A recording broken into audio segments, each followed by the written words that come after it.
Tuesday, January 9th. Now, most of you have gathered by now that Sister Freddie was this crazy old nun who had this tremendous amount of energy and who was capable of doing almost anything. She was tough. She was from the old school, you know.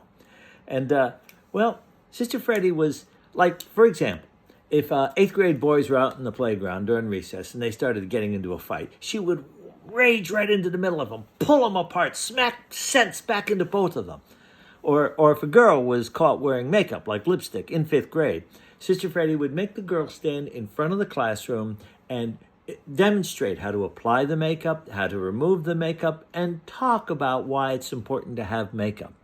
Well, that doesn't sound like a punishment, right? Except that most of our fifth grade girls, though they wanted attention, were embarrassed when they got attention. So it made her very nervous. And that was part of Sister Freddie's psychological warfare, you see. And then she had this superpower. It was around smoking. She had all the way down the hall, behind the closed door in a bathroom, she could smell out cigarettes if an eighth grade or seventh grade boy was in there smoking. And she would charge out of our room, go down the hall, pull open the bathroom door, go in there and drag those kids out there and smack sense back into them again. Yeah, she was something else. And yet, one time I'm in the playground trying to stay warm because it's January and I'm stomping my feet.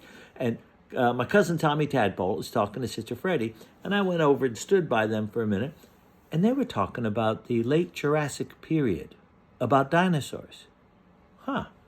And they were discussing this idea that actually our birds, our current bird life, are the only true descendants of dinosaurs.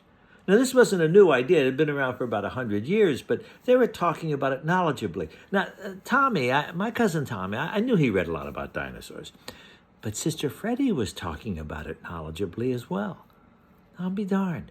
Later on, when I asked Tommy about it and how she knew this stuff, Tommy said, well, of course she knows this kind of stuff. I mean, she's what, 100 years old?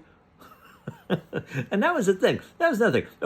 How old was Sister Freddie? I mean, sometimes it did appear like she was more than a century old. And yet she could dance around the room and she could be athletic, or she could get into a fight, or she could sing. And you really couldn't put your finger on her age, you know. Now, Michelangelo in school, he would say,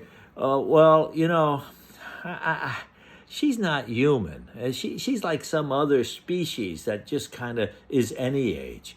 And Baxter would say, well, religious people don't age like the rest of us, you know. They're different because they got this thing called crazy grace.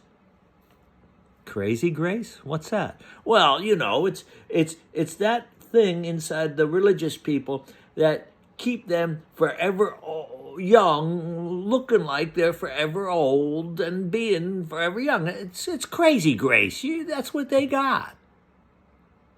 Crazy grace. Well, we'll do another one tomorrow. See you then.